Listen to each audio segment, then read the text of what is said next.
नमस्कार, SBT news में आपका स्वागत है। पेश आज 11 अप्रैल 2026 शनिवार शाम 7:15 राजस्थान की बड़ी खबरें। सुप्रीम कोर्ट ने बाल तस्करी के बढ़ते मामलों पर गहरी चिंता जताई है और राज्यों तथा केंद्र शासित प्रदेशों से कहा है कि पूरे देश में गिरोह सक्रिय है, इसलिए बाल तस्करी को हल्के में न ले। जस्टिस जेबी पारदीवाला और जस्टिस केवी विश्वनाथन की पीठ ने कहा कि अगर राज्य और केंद्र शासित प्रदेश तत्काल कार्रवाई नहीं करते हैं तो स्थिति नियंत्रण से बाहर हो जाएगी। एक याचिका की सुनवाई के दौरान पीठ ने कहा कि इस मामले में केवल राज्य सरकार और उसका गृह विभाग ही पूरी सतर्कता से कार्रवाई कर सकता है। पीठ ने यह चेतावनी दी है कि यदि अनुपालन रिपोर्ट दाखिल नहीं की जाती है तो उन राज्यों को चूक करने वाले राज्यों के रूप में माना जाएगा। दिल्ली मुंबई मेट्रो की तरह जयपुर मेट्रो भी जल्द बिना ड्राइवर के दौड़ने की दिशा में आगे बढ़ रही है। यह ऑटोमेटिक ट्रेन ऑपरेशन के जरिए संभव होगा। इस तकनीक से मेट्रो की स्पीड बढ़ेगी और ऑपरेटर का तनाव भी कम होगा। इस तकनीक के तहत मेट्रो ऑपरेटर केवल पूरी निगरानी रखेंगे। मेट्रो का मौजूदा सिस्टम में अपग्रेड किया जाएगा। पहले भी मेट्रो को रात 10 बजे से सुबह 5 बजे तक ऑटो मोड पर चलाया जा चुका है। जयपुर मेट्रो फेज 2 में कुल 36 स्टेशन प्रस्तावित है, जिनमें से 34 स्टेशन एलिवेटेड है और 2 स्टेशन अंडरग्राउंड होंगे। एयरपोर्ट क्षेत्र के आसपास भूमिगत स्टेशन बनाए जाएंगे, जिससे यात्रियों को सीधे मेट्रो से हवाई अड्डे तक पहुंचने की सुविधा मिलेगी। हरियाणा में रबी फसलों की खरीद के लिए नए नियमों को लेकर किसानों और सरकार के बीच टकराव बढ़ गया है। संयुक्त किसान मोर्चा के आह्वान पर आज प्रदेश भर के किसान संगठनों ने मोर्चा खोल दिया। आज शनिवार सुबह 11 बजे से ही किसानों ने कई जिलों में प्रदर्शन शुरू कर दिए, जिससे प्रदेश की यातायात व्यवस्था और मंडियों का कामकाज प्रभावित हुआ।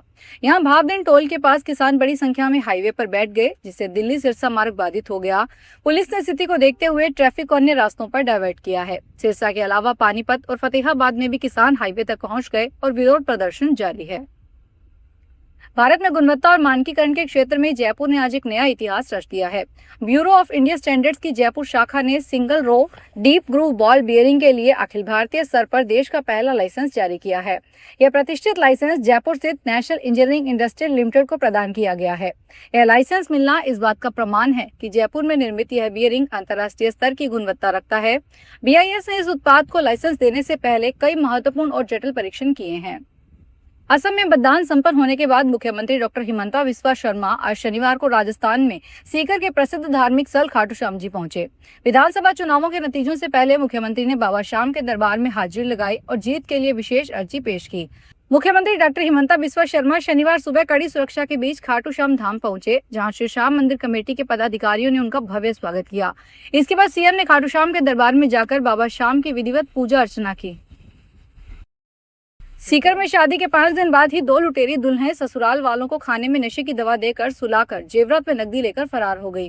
पीड़ित परिवार के रिश्तेदारों ने ही उनकी गोरखपुर में शादी करवाई थी। सीकर जिले में लुटेरे दुल्हनों के घर से जेवरात में नकदी लेकर भागने के मामले काफी आ रहे हैं। पुलिस के अनुसार नानी गांव निवासी परिवादी विकास ने सदर थाना में मामला दर्ज करवाया है।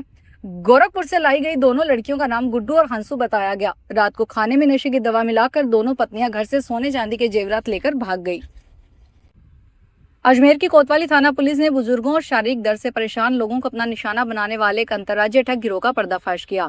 यह गिरोह प्राचीन यूनानी पद्धति से इलाज का झांसा देकर लोगों की गाड़ी कमाई डका रहा था। आज शनिवार को एसपी हर्षवर्धन अग्रवाला ने मामले का खुलासा करते हुए बताया कि पुलिस ने एक फर्जी डॉक्टर समेत 3 आरोपियों को गिरफ्तार किया है, जिन्होंने एक बुजुर्ग से घुटने का दर्द ठीक करने के नाम पर करीब 4,39,000 रुपए ठग लिए। जैसलमेर जिले में पश्चिमी विक्षोभ का असर खत्म होते ही मौसम ने करवट ली है। आसमान साफ होते ही सूर्य देवता के तीखे तेवरों ने आम जन को झुलसाना शुरू कर दिया। धूप की तपिश बढ़ने के बाद अब दोपहर के समय शहर की मुख्य सड़कों और बाजारों में सन्नाटा पसरने लगा है। मौसम विभाग के अनुसार फिलहाल किसी नए मौसमी सिस्टम के सक्रिय होने की संभावना नहीं है। अनुमान है कि आने वाले दिनों में अधिकतम तापमान 3 से 4 डिग्री सेल्सियस तक और बढ़ सकता है, जिससे गर्मी का प्रकोप और बढ़ेगा। कोटपुतली में जिला कलेक्टर अपर्णा गुप्ता ने गैस गोदाम का निरीक्षण किया। इस दौरान कोटपुतली में LPG गैस सिलेंडरों की आपूर्ति, अवैध संग्रहण और कालाबाजारी की निगरानी के लिए रावत गैस एजेंसी और पार्टा की इंडियन ग्रामीण वितरक जाकर व्यवस्थाएं देखी। निरीक्षण के दौरान जिला कलेक्टर ने LPG सिलेंडर की पर्याप्त उपलब्धता और वितरण में पारदर्शिता सुनिश्चित करने के निर्देश दिए। गैस एजेंसी संचालकों को बुकिंग के विभिन्न प्लेटफॉर्म और नंबरों के बारे में ग्राहकों को धैर्यपूर्वक जानकारी देने के निर्देश दिए। धौलपुर में जयपुर डिस्कॉम ने बड़े बकायेदारों और अवैध बिजली उपभोक्ताओं के खिलाफ सख्त कार्रवाई की है। इस अभियान के तहत 7 लाख रुपए के बकाया बिल पर 60 ट्रांसफार्मर उतारे गए और 40 अवैध बिजली कनेक्शन काटे गए। यह कार्रवाई धौलपुर शहर और राजाखेड़ा उपखंड के शहरी व ग्रामीण क्षेत्रों में की गई है। अधिकारियों के अनुसार बकायादारों को कई बार नोटिस जारी किए गए थे, लेकिन भुगतान नहीं किया जा रहा था। कार्रवाई के दौरान कई उपभोक्ताओं ने मौके पर ट्रांसफार्मर हटाए और अवैध कनेक्शन काटे। अमेरिकी रक्षा विभाग की एक ब्रीफिंग में ईरान संघर्ष के दौरान अमेरिकी सैनिकों की खपत को लेकर चौंकाने वाले आंकड़े सामने आए हैं। जॉइंट चिफ्स ऑफ स्टाफ के चेयरमैन जनरल डैक कैन ने बताया कि इस सैन्य अभियान के दौरान सैनिकों ने लगभग 9.5 लाख गैलन कॉफी पी ली। जनरल कैन ने कहा कि यह संघर्ष बेहद तनावपूर्ण और चुनौतीपूर्ण था। उन्होंने इसे बेहद कठिन और लगातार दबाव वाला ऑपरेशन बताया। कॉफी के अलावा सैनिकों ने लगभग 20 लाख एनर्जी ड्रिंक भी पी है, जिससे लगातार ऑपरेशन के दौरान उनकी सतर्कता बनी रहे। लद्दाख में ग्लेशियरों की बर्फ और बारिश के पानी को जलाशयों में संरक्षित कर उसे सिंचाई व अन्य जरूरतों के लिए इस्तेमाल करने का अभियान शुरू किया गया है। जल संरक्षण के इस अभियान में लेह व कारगिल जिलों में 50 जलाशय बनाए जाएंगे। यह जलाशय 40 मीटर लंबे, 30 मीटर चौड़े व लगभग 2 मीटर गहरे होंगे। उन्हें इस तरह से डिजाइन किया जाएगा कि विशेष रूप से बर्फ व ग्लेशियर के पिघलने वाला पानी उनमें एकत्र हो सके।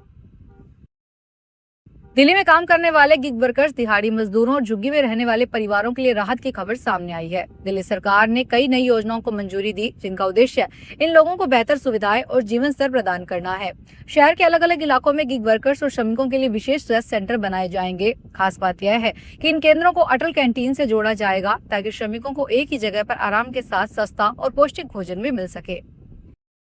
बूंदी के नैनवा शहर में पाइपलाइन बिछाने के लिए खुदाई होनी थी। 1 मीटर गहराई कर ठेकेदार ने रात के अंधेरे में ही 1 फीट खुदाई करवाकर ही पाइपलाइन बिछा दी। 5 दिन तक अधिकारी चुप्पी साधे बैठे रहे, जबकि पाइपलाइन के लिए जलदाय विभाग कार्यालय से ही खुदाई शुरू हुई थी। मामला उजागर हुआ तो पाइपलाइन बिछ जाने के बाद विभाग के अधिकारी जागे। अब बोल रहे हैं कि ठेकेदार को नोटिस जारी कर दिया गया। पाइपलाइन को बाहर निकलवाया जाएगा। दोबारा 1 मीटर गहरी खुदाई करवाकर पाइप डलवाई जाएगी। पुरी स्थित श्री जगन्नाथ मंदिर के बहुप्रशिक्षित रत्न भंडार में रखे महाप्रभु के बहुमूल्य आभूषणों की गिनती, मरम्मत और मूल्यांकन का कार्य अब अहम चरण में पहुंच गया है। मंदिर प्रशासन ने बाहरी रत्न भंडार में रखे आभूषणों की गिनती और मरम्मत प्रक्रिया पूरी कर ली है, जबकि आंतरिक रत्न भंडार का कार्य सोमवार से शुरू होगा। इस बार पूरी प्रक्रिया को पारदर्शी बनाने के लिए हाईटेक तकनीक का सहारा लिया गया है। हर आभूषण की 3D मैपिंग, वीडियोग्राफी और फोटोग्राफी की जा रही है, ताकि भविष्य में किसी तरह का विवाद न हो सके। फिलहाल इस बुलेटिन में इतना ही। फिर हाजिर होंगे बड़ी खबरों के साथ।